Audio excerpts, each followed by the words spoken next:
Welcome to Embedded. I am Alicia White alongside Christopher White.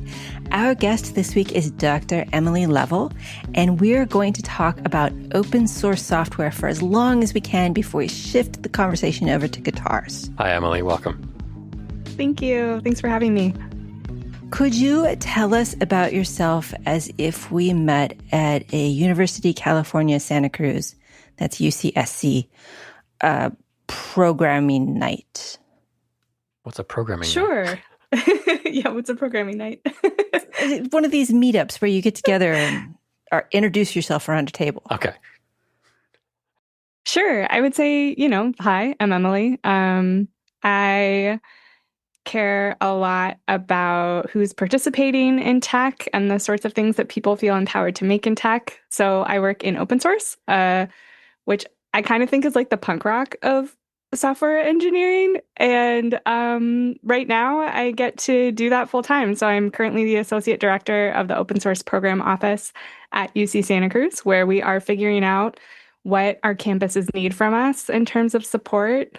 And I, in particular, get to spend a lot of time thinking about how to engage students in open source software contribution. Cool. Problems that I always have with open source is how do you get paid? Yeah. Well, we're still figuring that out too. Okay. But yeah, that's an interesting one. We are going to do lightning round where we ask you short questions and we want short answers. And are you ready? Yeah, let's go. You skipped the whole thing about our part of that is to not ask a lot. Well, no, the other part, I was thinking about saying she can only use one-word answers, but I figured I would see how verbose she was before I limited it. Right. Beach or forest? Oh, beach or forest? Forest. Name of your dog? Daphne. Okay, I'm just seeing some of these for the first time.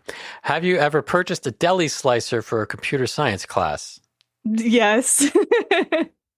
If you could be expert in one instrument, what would it be? Drums. I like that answer. If you could choose a new instrument to learn, what would it be? Drums. Favorite guitar tuning? Open E. Okay, this is misspelled in a hilarious way, but I'm not going to pronounce the misspelling. Single coil or humbucker? Single coil. Wow, that really was misspelled. Complete one project or start a dozen? In theory, complete one project. In practice, start a dozen. Yep. You're at a college, but if you could teach a college course of your choice, what would it be? Like a computational craft course, which I have taught, but I think it'd be fun to do again. Favorite fictional robot? Baymax. Okay, lightning round is over, but need to follow up on two of those lightning round questions. First, I need to know what's going on with the deli slicer. That was the reason for the one-word answer, was that nobody would find out what was going on with the deli slicer. Well, I'll delete this whole section and the listeners won't know, but I will know. Okay. I would love to know how you knew to ask me that question. But yeah, when I was an undergrad working with who later became my undergrad advisor, then grad advisor, and now my boss, I did a project, I think it was called like the Visible Fruit Project, that was based on a project called the Visible Human Project, where we sliced fruit extremely thinly, took lots of pictures of it, and then used it to do like a visualization of three-dimensional objects. Volumetric visualization. Mm-hmm. Oh, very cool. Okay. Do I get to know how you found that information? The person who introduced us, Kathleen Toot, gave me a few questions that I might share with you. There are a few more in here too. Okay. I love it. I'm impressed that she remembers. Wow. Cool. And I know we said we were going to make the whole show about guitar, but since you've mentioned that you're really excited about drums, the whole show is now going to be about drums. Right. We're just going to cut the open source part and do guitar and drums. That's fine. Are you a drummer? Yes. Oh my gosh. Okay. Well, yeah, we should talk about that.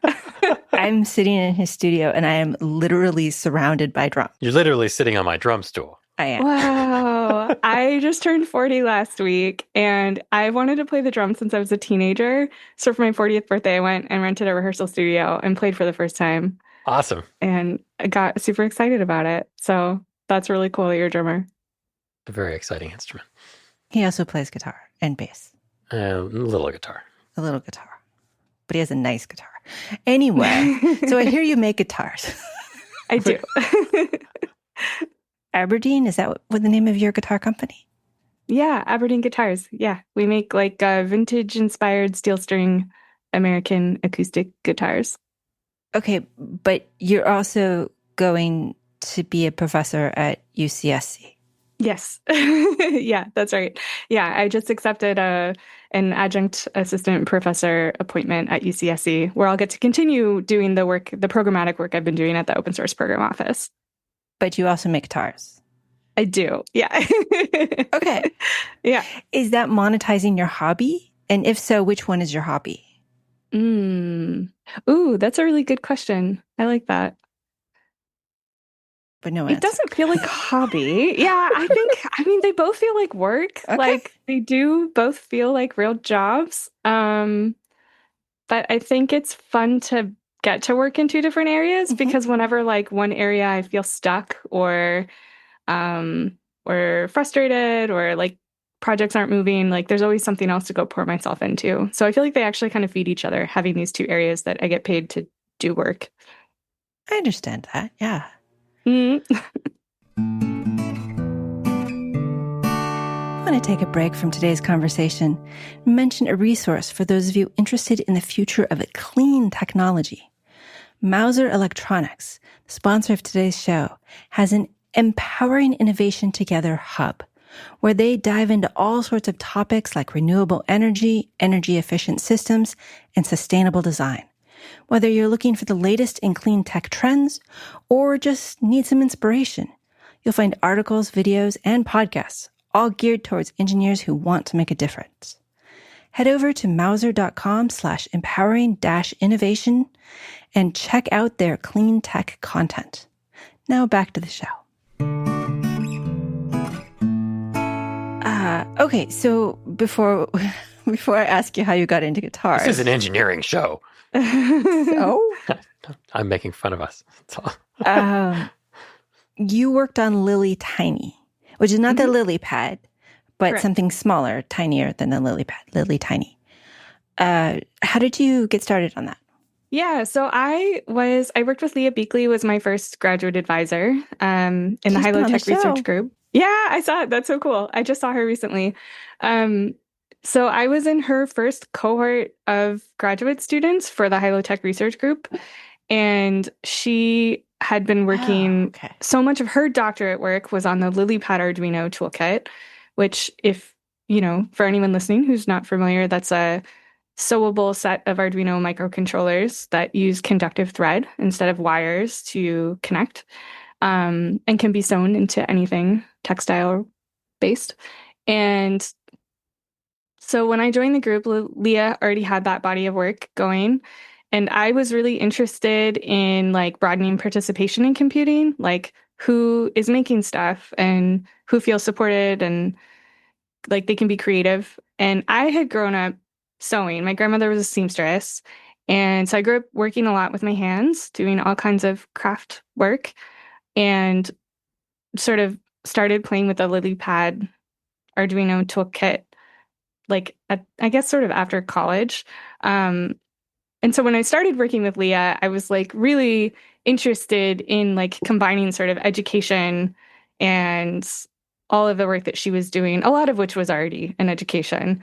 But I was really interested in like, I guess, exploring parts of it that she hadn't gotten to yet or that I was excited by. And one of those things was, I guess, you know, thinking about equity and broadening participation was thinking about like all the people that I wish could like play with the LilyPad toolkit and like experience that like joy and creativity in computing. But like maybe their school didn't have the resources or their teacher didn't know anything about circuits.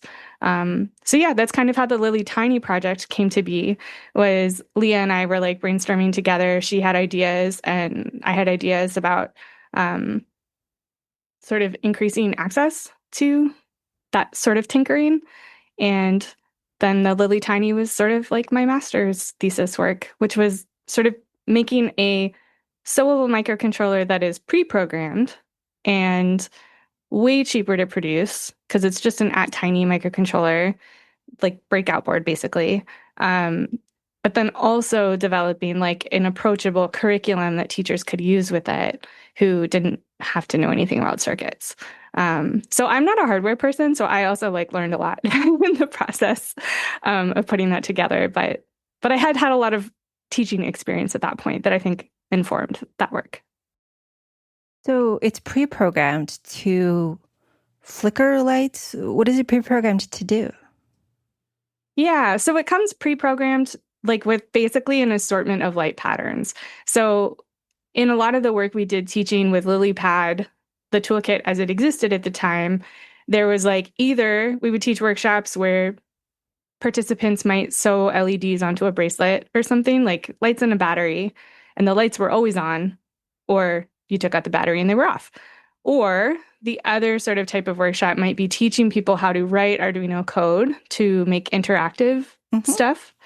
And so I think that we were grappling with like, how do you get people from like one to the next? Like, how do you start introducing computational ideas or computational thinking or like having a conversation about what is a microcontroller without having to require the programming yet? So I think there's still like we didn't solve that problem. Like we didn't like totally bridge that gap, but it was sort of a baby step that could be like more advanced than just connecting lights to a battery, but didn't require programming yet, if that makes sense.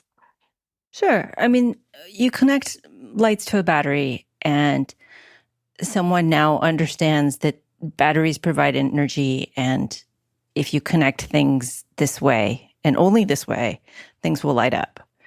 And so you get some creativity there, but it's just a light staying on. There's more joy to it when the light is doing things. Yeah, and I think like we like programmed it. It's a simple program, but that different pins that you would connect to would sort of have different light patterns. And so the hope there was that you could like start to have these conversations about like a microcontroller as a tiny computer. And this tiny computer, somebody else already put this program on it so that like, you know, this pin makes a heartbeat pattern and this pin makes like a fade on and off pattern. And if you want, you can use both. And it also introduces like more room for like you know, like not really error, but like unexpected outcomes. So like when you just have more options and you're teaching people how to do all this for the first time, often at the K-12 level, more things can happen differently than you expect, which is always a learning opportunity, I think, right? If you're like, oh, well, my friend next to me, like their thing is doing something different than my thing. And you're like, great, let's talk about it. I like this idea of there being space before you have to program it yourself to understand that things can be programmed. Mm-hmm. How much do the LilyPads cost? Do you know, or how much did they cost then? Yeah, thank you for modifying that question. The market, I'm sure, has changed. At the time, I would say like to buy a LilyPad Arduino, which was the programmable microcontroller, might be like $20 or $25. And then once you started adding on like the LilyPad LEDs, those might be another like couple dollars or more per, maybe $2 or $3 per sewable LED. And so part of my work was like the LilyTiny, you know, advocating for that to be like a lower price point. So that eventually was like $5 with like price breaks if you bought in quantity. And then also documenting as part of the curriculum, like how you could order like just LEDs, like regular through-hole LEDs, and modify them to make them sewable. So that was all stuff that like I learned from Leah, but being able to sort of collate and document it in a way that like teachers could like go on DigiKey and like not have to know anything about DigiKey except like I need 100 of this part number. That's it, right? So that kind of thing was part of it too. And what was your curriculum? What were your curriculum's objectives? A lot of it was about like sparking like joy and confidence, I would say. So it wasn't like super technically advanced. By the end of it, like if you did all the activities in it, someone might know how to make like a basic circuit or connect it like a basic circuit to the LilyTiny. But a lot of it was really like wanting to support people having like well scaffolded like first experiences with hardware in a craft context. And so my master's thesis really focused on like the idea of self-efficacy and like helping people develop this like self-confidence or this concept of like I'm capable of being successful at this. And that comes from like a lot of different like boring academic stuff that I wrote about in my thesis, but like it comes from like having somebody like role model like what that looks like and having actual successful experiences, which means that you're getting that sort of difficulty calibrated to the learner and stuff like that. So it was broader than just like learn how to make a circuit, I guess was the hope at least. I mean, that makes a lot of sense. You don't teach kids to color because we need coloring books filled in. You teach kids to color because it's a fun way to teach them fine motor control skills. Get to the Crayola minds, kids. Yeah, so true. Yeah. So how does this e-textile work influence what you're doing now with open source and universities? That was totally one of Kathleen's questions. She did such a good job. It was sort of like this is how we all, I guess, experience like life. Like it was sort of a wandering, like next one thing at a time. Like, I was doing this work at MIT and Leah ultimately left MIT and our research group dissolved. And at that point, I also had like a lot of stuff going on with my health at that point in my life. And so I ended up back at UC Santa Cruz because I knew that I had a really supportive advisor here. But I was in a different departmental context. You know, like the MIT Media Lab is like perfect for that sort of like extremely interdisciplinary, like sort of fringe provocative work. And I landed back in a computer science department. So I still sort of like remained a little engaged in that space, but ended up exploring more like, okay, what are some threads of that were really interesting? And, you know, our Arduino microcontroller is open source. So I'd had a lot of like exposure to open source hardware. And like the reason I could even like make the LilyTiny, well, I knew Leah, but but if I hadn't like known Leah, right, the reason I could make the LilyTiny is because I went and I pulled like existing board layout files and looked at those and then just like made one that was same size and style. So I think that sort of exposed me to things that open source makes possible. And then once I was back at UCSC as a grad student, I just happenstance, someone asked me to help mentor an open source software contribution workshop with students at CSU Monterey Bay.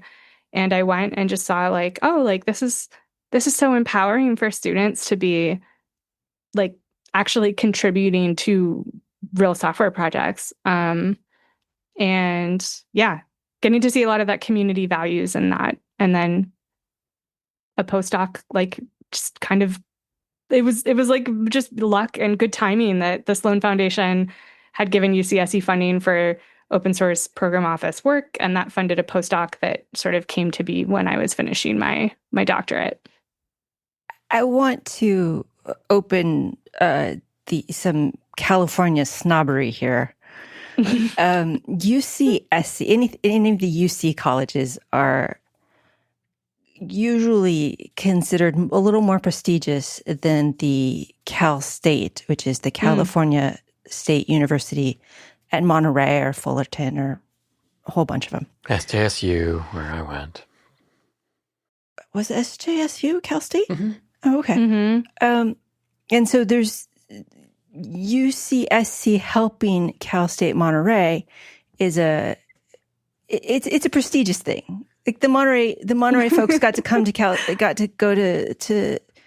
got to hang out with their. Email Alicia when you have complaints about this line of I'm sorry. I thought that people in Ghana might want to know how the California school systems rank. Okay.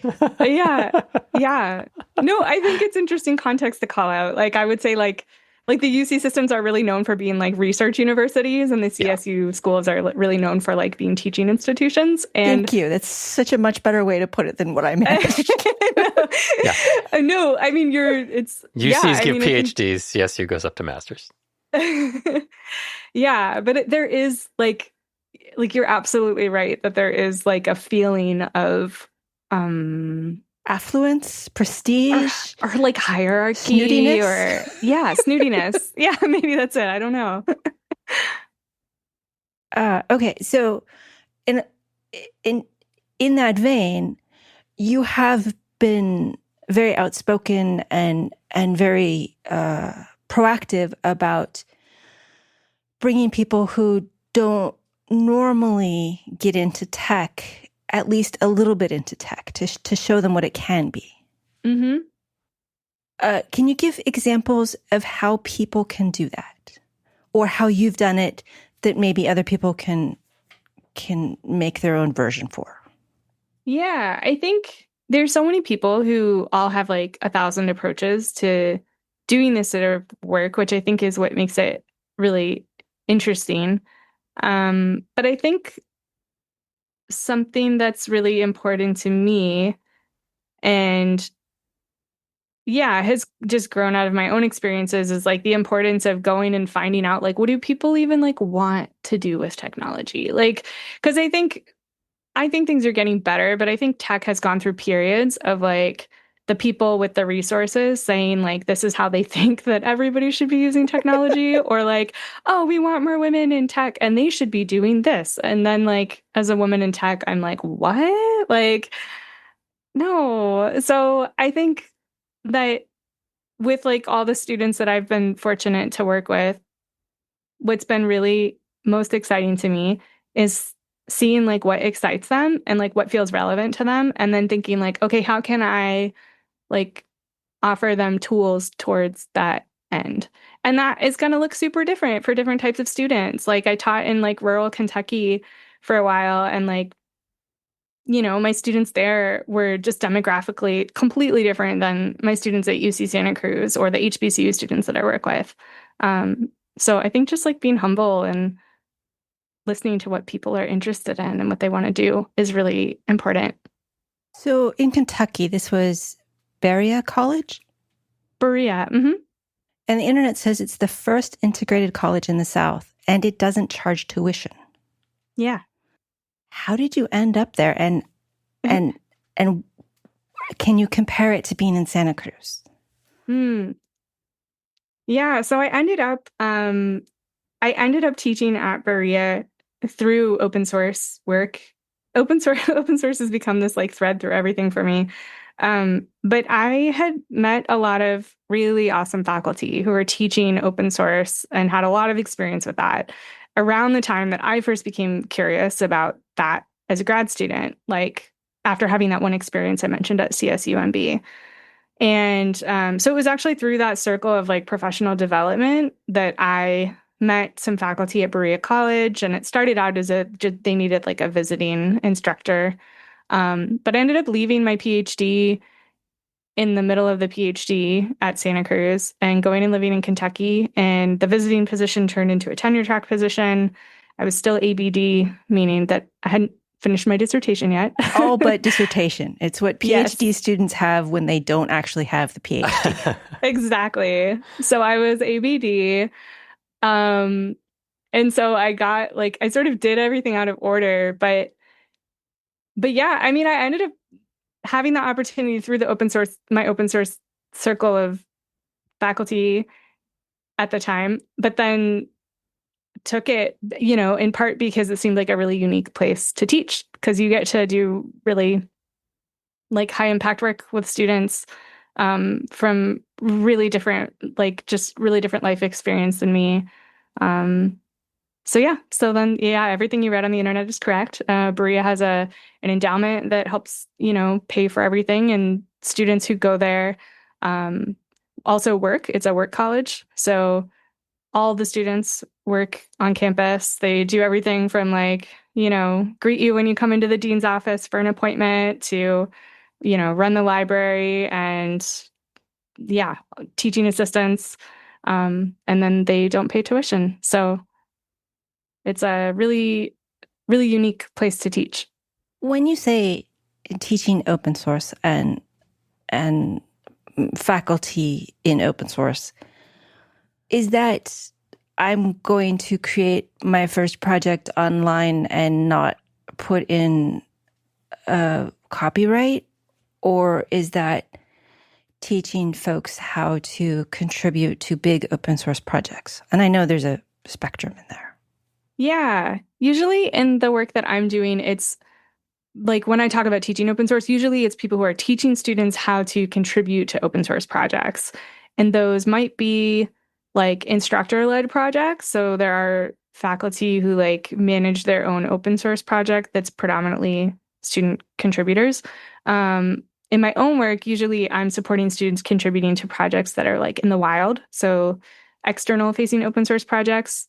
And then another facet of that work is like people who are the first one, which is teaching people how to make their own open source projects.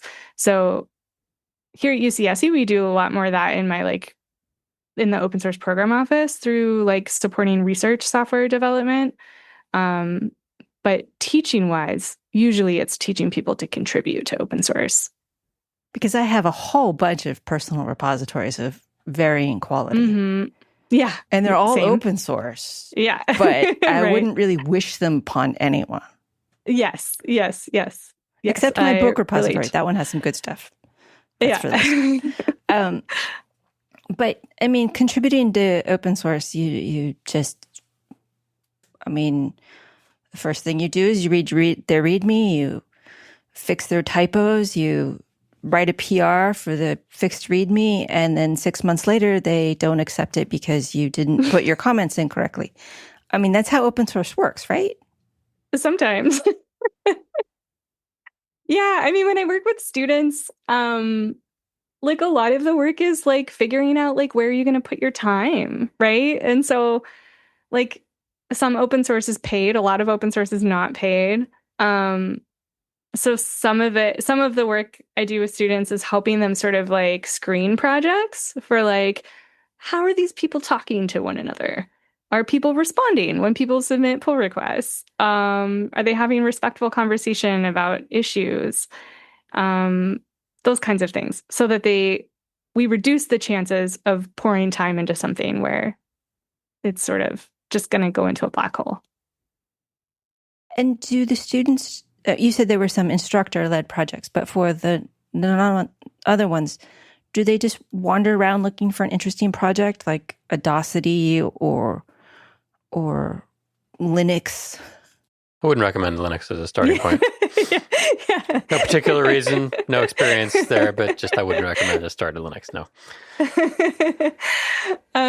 Or do you have a list of like, these are some pretty friendly ones. Why don't you get started in this list of 25 to find one you like? Yeah. Yeah, it's a good question.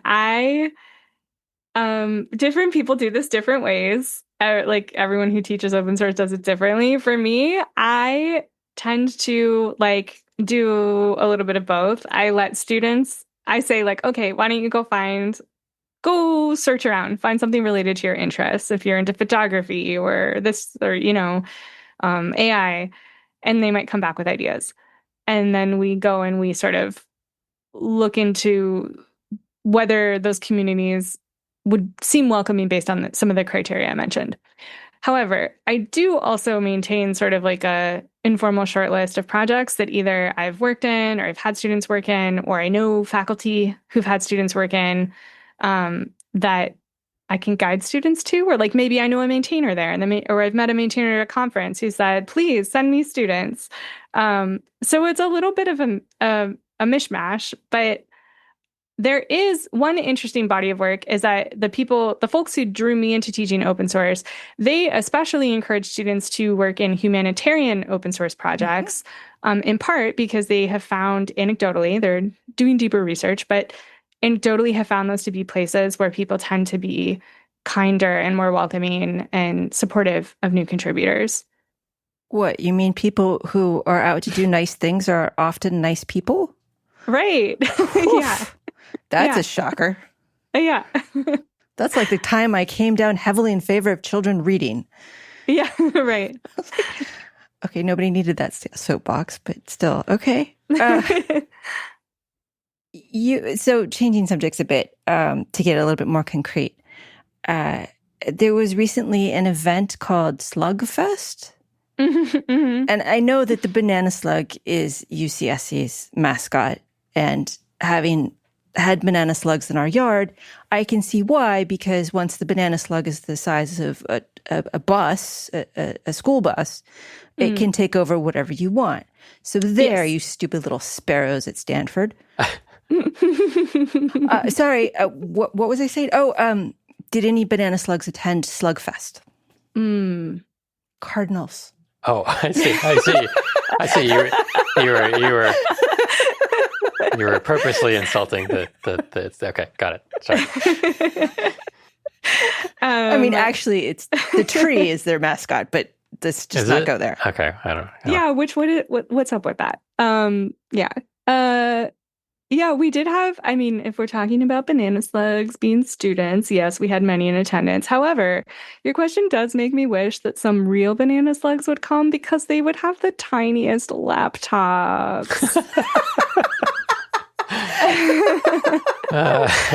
So I would actually really like to see that. And like, how do they type? I don't know, but I would love to find out. So maybe we'll try that next time.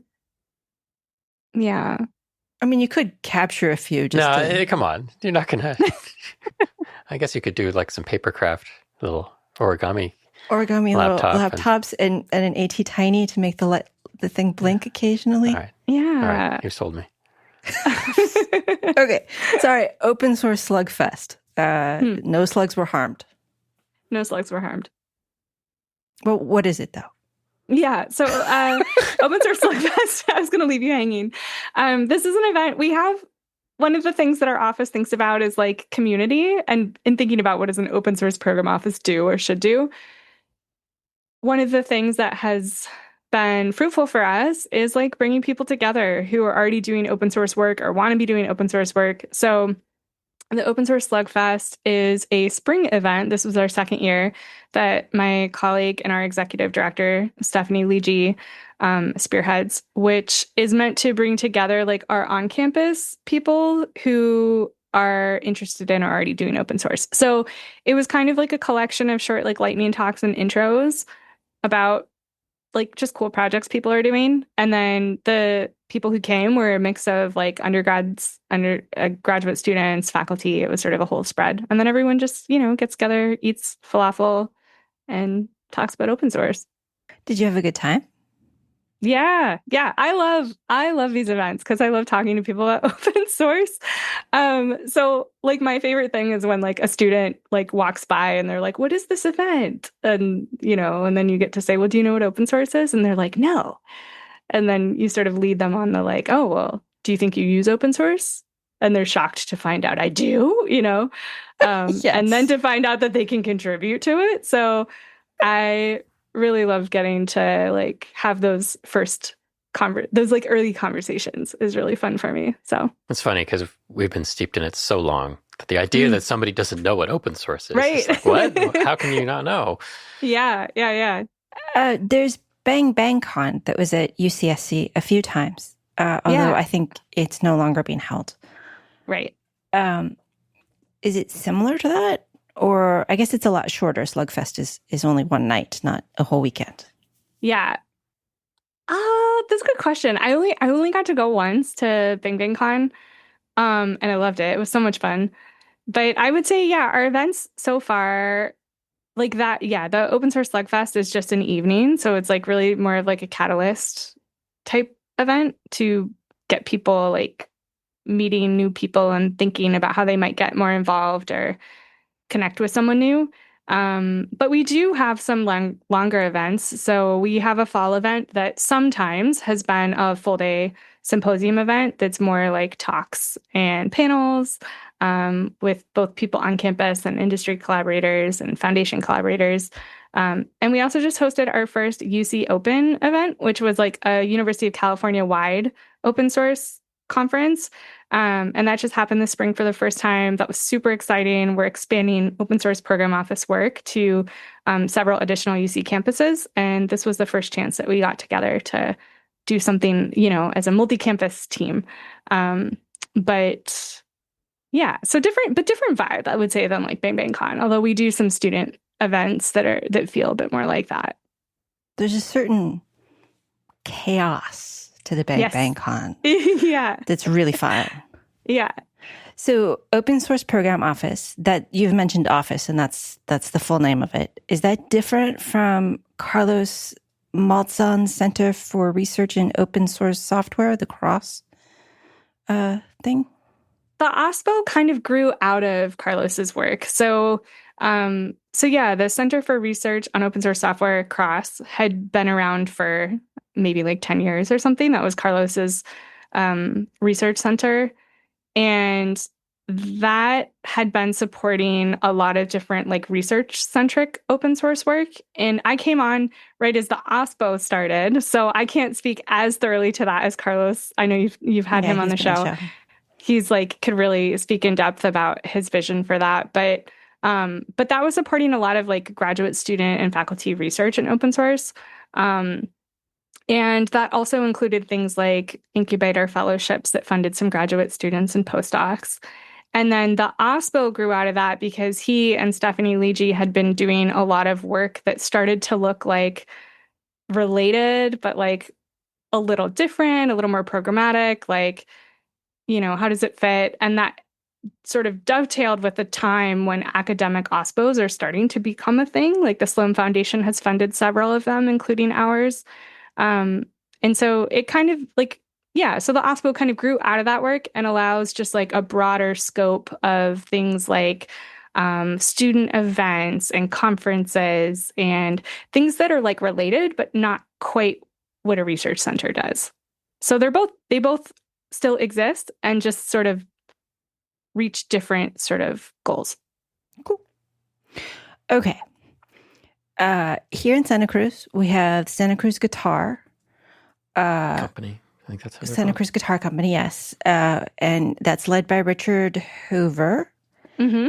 And he has a big idea about open source guitars and telling people the secrets to making his extremely expensive and super awesome guitars.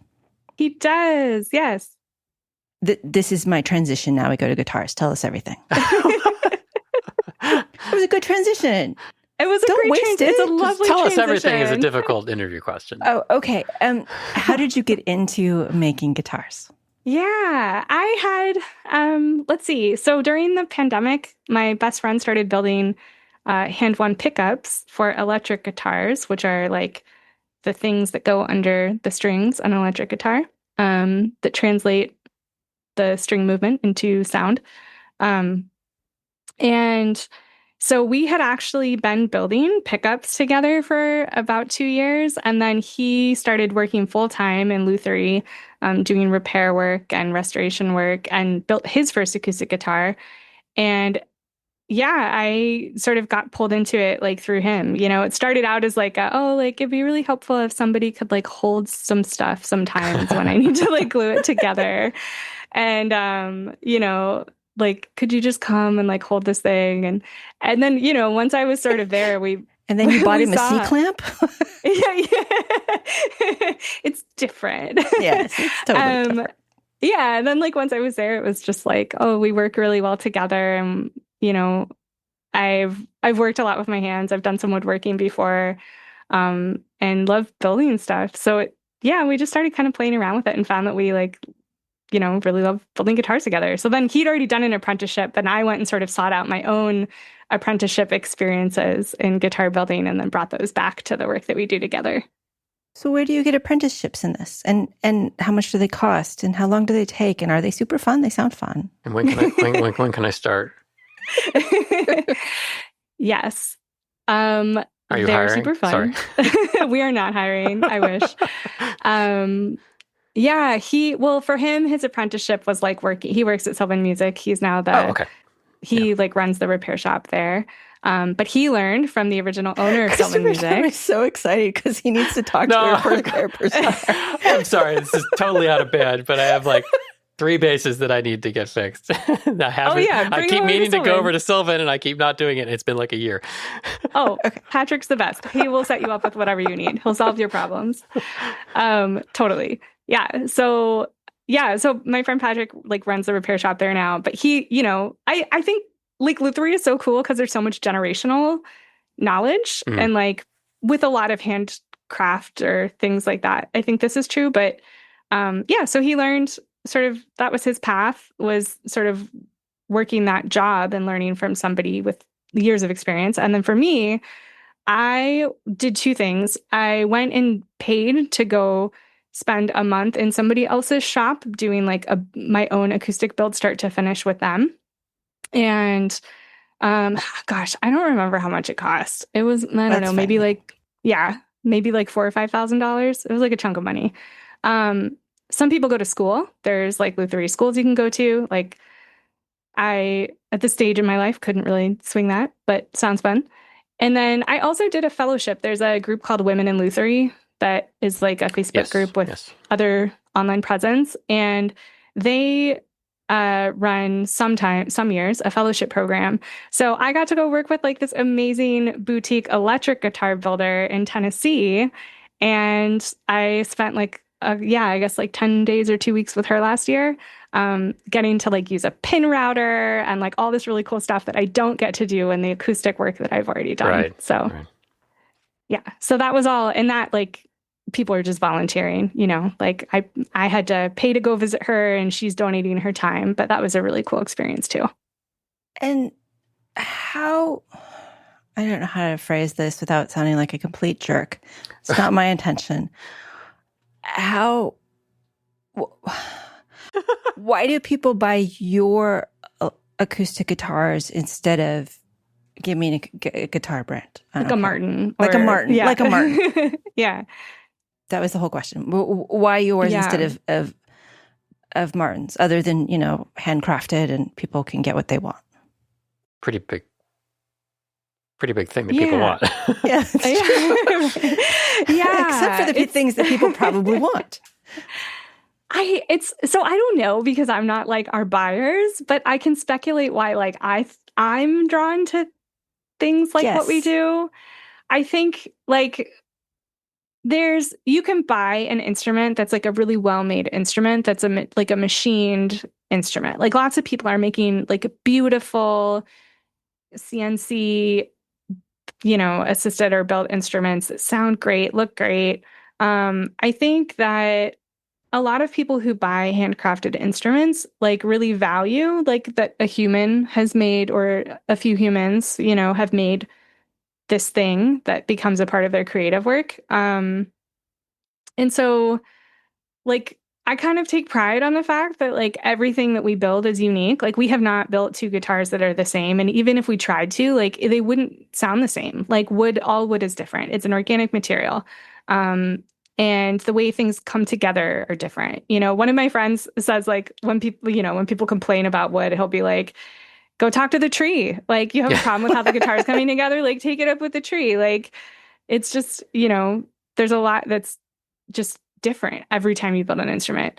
So I think it's really cool to have this object that can breathe life into creative work that also like has its own story behind it. And I think people like that, and I think that's something I learned from like Richard Hoover and from SCGC is like, they're so good at telling a story about their instruments. Like they get stories. Yeah. Like they get wood from like, these very specific relationships that they've cultivated over generations, right? Here's this wood that we found at the bottom of a bog. It's been there since the Pleistocene, and we're going to build a guitar out of it. Come to Santa Cruz for the trees and the ocean and the boardwalk and the people watching and the beautiful vistas and the bike paths. But don't forget to go to the Santa Cruz Can you just guitar? You can just walk in? No, you do. You need an appointment to go on this tour. Yeah. But he shows you everything.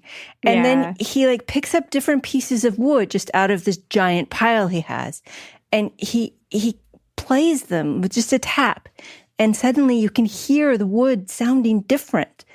And then he tells you the story about how this one came from the largest, what sounded like very cancerous, but that's not how he puts it, a tree that is the one of its only kind, and it's huge and it's weird. And this one comes from the bottom of the bog, and this one came from the Pleistocene and has been buried since. And you get to see all these machines, and he doesn't mind if you start the whole thing asking 5 million questions and just continue the whole time. Ask me how I know that one. He was very nice about I do have another question. And anyway. Yes. It was. Yes. So, but going on that tour really made me realize how important the wood is. How do you source the wood? Yeah, people have all different ways of doing this. Some of our wood we order from suppliers that a lot of luthiers order from. Although I do always like to pick some places like don't let you see the wood. They'll just be like, we're going to send you some mahogany. And that's a no for me. I want to see the exact piece of wood that we're considering purchasing. So yeah, we order from certain suppliers. We also work with like local people. Like we have a local friend who does a lot of woodworking, like custom cabinetry and furniture and things like that. But he also like will go and get like the local, redwood that fell in the storm and take it to his kiln and dry it and resaw it for sets of, wood. So for instance, like I have like we call it the tiny telly because I have small hands and only play short scale guitars. I'm building a scaled down Telecaster with my mentor from the Women in Luthery program that's out of a local piece of redwood. So I think that is really cool when you're able to make those connections and use wood like that. Do you, how does redwood sound versus mahogany? Is there a... Well, it's an electric guitar, so it makes less difference. Oh, it's electric. Okay, I missed that. Sorry. Yeah, electric's the difference. It's more in the pickups. Yeah, I think wood still matters, just like less, like Chris was saying, in electric guitars. But yeah, I think mahogany tends to have like a really mellow sound. And I think redwood like sometimes can, but there's definitely redwood acoustic guitars I've seen. Yeah. So. Yeah. SCGC, they build beautiful, beautiful stuff, some of it with redwood. We haven't built a redwood guitar yet, acoustic. We want to. But you can, different wood definitely has different characteristics in how the tone comes out, combined with all the other things, right? But yeah. You mentioned when we brought this up that that the confluence of your technology career and this side career, they're kind of different, different approaches. One is very technical, one is very creative.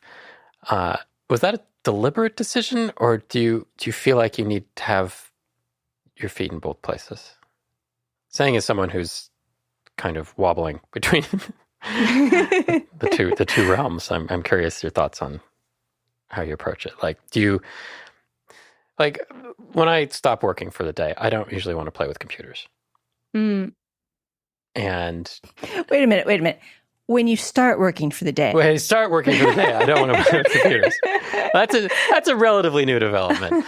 I guess where I'm headed is like, is one the kind of the refuge from the other, or do they feed off each other in some way? I'm curious to hear how you experience this also. I think for me, I was definitely much more immersed in creative things when I was like in high school, like playing music and visual art, studio art, like that's where all my energy went. And then I think I don't know, I turned 18, I graduated high school. I had this idea that I had to figure out how to pay my own bills and all that. And, and went to college, was confronted. I paid for a lot of my college education. So I think in a sense, it felt like once I figured out that computer science could be fun because it's like a bunch of puzzles, like I was like, okay, maybe this is like a way that I could like make money that I don't hate. Like, Yeah. and then I think like it kind of took me a while to find my way back to the creative stuff, to be honest. Like there was a long period where like when I was at MIT, I got to work on all the craft stuff because of the work I was doing with Leah, which was really, really cool and fortunate. But I also like didn't really play music during that period of my life because there was just like a lot going on and I was developing a lot of that technical skill set and experience. So I kind of feel like it took me some time to get back to the creative part and see that I really thrive when I feed that part of myself. And that also there are ways to make money as a creative. It looks different. And I think those paths are not always visible to young people. Or at least they didn't feel visible to me. Like I really felt like the messaging I got from like my parents, even though they're very supportive people, was like, you need to get a real job, right? So I think there's been like some sort of like fun full circleness of being like, well, guess what, mom and dad, people are paying a lot of money for our guitars now, like, but I don't know. But I think like in the course of that journey, I also fell in love with aspects of the technical work. So I don't think I could give that up either now. But what aspects of the technical work do you most appreciate? I think there are pieces of it that feel deeply creative still, like trying to solve a really hard problem and thinking outside of the box, like how to do that and how to like remix different tools. But probably like the human aspect is like the part that's kept me. Like I really almost left computer science and academia at a certain point because I just didn't feel like I belonged or welcome. And it was really when I found open source that's so community centric, then like just a really different culture that I decided like to stick around and then really saw the beauty in that and wanted to like share that with other people. You talked about computational aspects to creative crafts. Do you have? I think a lot about that because when I do origami, there's computational aspects, and the open source project that I am most excited about working on, which I have not, is the origami simulator from Amanda Garcia. And I'm a little hesitant because there's some pretty deep math in there. How do you encourage students, or how would you encourage me to participate beyond the fixed typos level?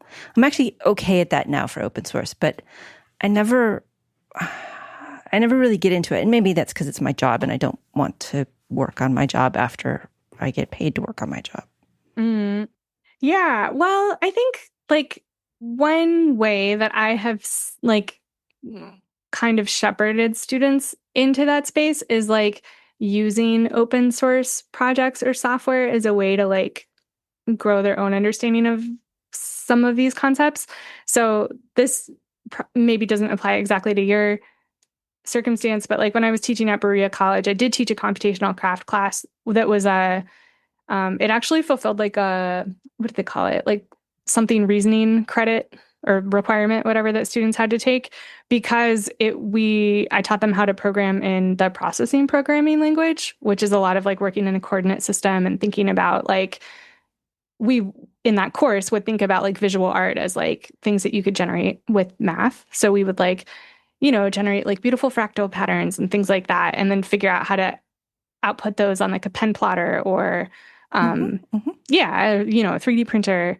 And so I think that like things like that can be an interesting way to encourage people to start like playing with the math or the technical stuff without it feeling like, oh, I'm not a math person, or I can't do math, or like whatever. Like when I failed calculus at UCSEs and I'm that I think it takes like finding the right context. Like the first time I took calc at UCSE, I failed it. And the second time I took it was with a different instructor who was teaching like integrals and everything in the context of like calculating volume of like bundt cake pans. And like that blew my mind. Like all of a sudden I was like, okay, taking notes. Like, how do I adjust my recipe, And so I think like Applied I just calculus don't, is so much easier. uh-huh. It's the same numbers, it's the same equations, but once you apply it, yeah. Yeah. It And sounds like bunch that pens. resonates for you. Yeah, he totally. Yeah. So I think like I tend to be a believer that like there's nothing that like any individual person can't understand. It's just about finding like the right context for your own learning in that space.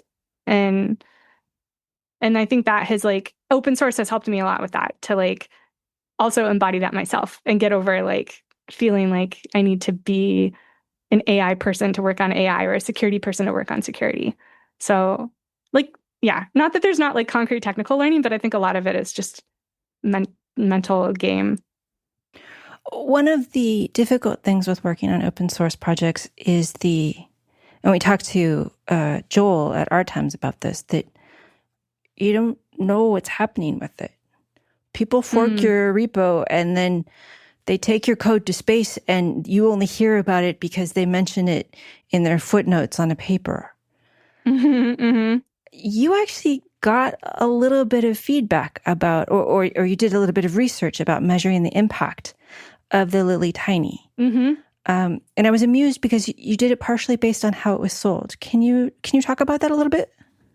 Yeah, when I was working on my dissertation research, I mean, part of it came out of like we've learned that I really like doing applied work. I like working with students and teachers. And how am I going to get a dissertation out of this? And because of the all but dissertation for a little while. Yeah, I was like doing all this other stuff, but people were like, okay, like sit down and write some papers. And it just ended up being the case that like 10 years had passed since we released the LilyTiny. A lot of other life had happened. Like Leah and I had both left MIT and gone on to other projects. And so like the project really had just been like existing out in the world for that time. And to be honest, like I didn't know, like, did anybody ever buy that thing? Or like it was really cool that it became a product when I was doing my master's, but I didn't know. And became a product at SparkFun. Yes, at SparkFun. And you weren't That's getting right. any kickbacks. So you really didn't know how it was doing. I really had no idea. Exactly. Yeah, I had no idea. And like, yeah. And so it ended up being like this really fun thing to like work with my eventual UCSC PhD advisor and then to reconnect with Leah. And Leah was able to get data directly from SparkFun, sales data for that 10-year period. And then I got to like, do research on that and like figure out like, and it raised a lot of questions. It's not perfect research. Like, feel free to, listeners critique how I went about that work. But we really tried to figure out like if sales data is all that you have, how can you even speculate? And some of the ideas we came up with were like, okay, well, if someone's purchasing the board in bulk, like they're probably not making just like a bracelet for themselves or like, a project with their kid. There's a good chance that they're teaching a workshop or working with a school district. So that was like one aspect of the work was finding that people did frequently buy the board in quantity. And then I did also do some sort of like qualitative, again, like imperfect shot in the dark. I went and I like scraped Twitter at the time to see like what people did with it and found everything from like somebody whose daughter had made a tutu for their dog, which is incredible, to people who were, teaching workshops at like libraries and schools and things like that. So yeah, it's hard to say for sure, but we know that over 80,000 units of that hardware sold in that 10-year period with a couple different programs running on it. And a lot of people were buying it, like 10 at a time. So could you get any information from scraping the educational infrastructure or the resources you had put together? No, that you weren't at MIT anymore. Well, and I think, I wasn't at MIT anymore. And, like, I don't know. I don't think I knew like where I was going in life. I was like one step at a time. Like looking back, I'm like, why didn't you put like some kind of tracking, right? On like downloads or, and I just didn't have the forethought to I had no idea that anything would happen with the project, let alone like that I would want to know like how many people downloaded the resources or anything like that. Yeah. I mean, it was something you did and it was cool and you gave it to the world and the world took it and you never really knew. And then I wonder how many of those things are happening now. Things that I will look back and think, well, you know, I really should have tracked that. Or I should have promoted it better. Yeah. I don't know. Okay. What kind of guitar are you working on now? Right now, we just finished a L00 model out of Brazilian rosewood, which is our first Brazilian guitar, which is exciting. That's a very like fancy wood that people like. Pretty. And right now, later today, I'll be going into the shop to work on an OM model acoustic that I'll be taking with me to Japan later this year to bring to a shop of someone we know there. Konnichiwa. Yeah. That's all I know. And Emily, do you have any thoughts you'd like to leave us with? I think I'm actually still thinking about this comment you made a moment ago about like, what are you working on now and where will it be? And yeah, I don't know. I think like it's just cool to think about looking back on the things you've done. And I just hope that people like take risks and like try new stuff. Like, because I feel like I've done a lot of reckless things in my career that people told me not to do. And it's neat to have these conversations and get to think about where different projects ended up and feel really lucky for that. So, well, are you going to close the recklessness and say, and it all turned out fine? Or are you just going to leave us with, I did some reckless things. I'm not in jail anymore. I think it still feels a little reckless. But, you know, maybe what I can say is that my gut has always led me in like really exciting, beautiful, fruitful directions. And I think it's only recently that enough has come full circle for me to trust that. So like, I don't know, when I work with students now, I think I try to encourage them to chase after those gut feelings, you know, see where they go. I think that's good advice. I think there have been too many times that I have to stay on the straight and narrow. And I wonder what those paths would have led me to. And I don't think it would have been bad. Yeah. It might have been different, but not bad. Yeah. I think for me, I spent years being really stressed out about what an academic should be and like trying to keep my guitar life separate from my academic life. And it feels special now to feel like I don't care anymore, maybe, or that, yeah, there's all these different ways to be an academic. You can be both. Mm-hmm. Two things can be true. Totally. Our guest has been Dr. Emily Lovell, computer science researcher and educator at UCSC and luthier at Aberdeen Guitars. Thanks, Emily. Thank you so much. Thank you to Christopher for producing and co-hosting.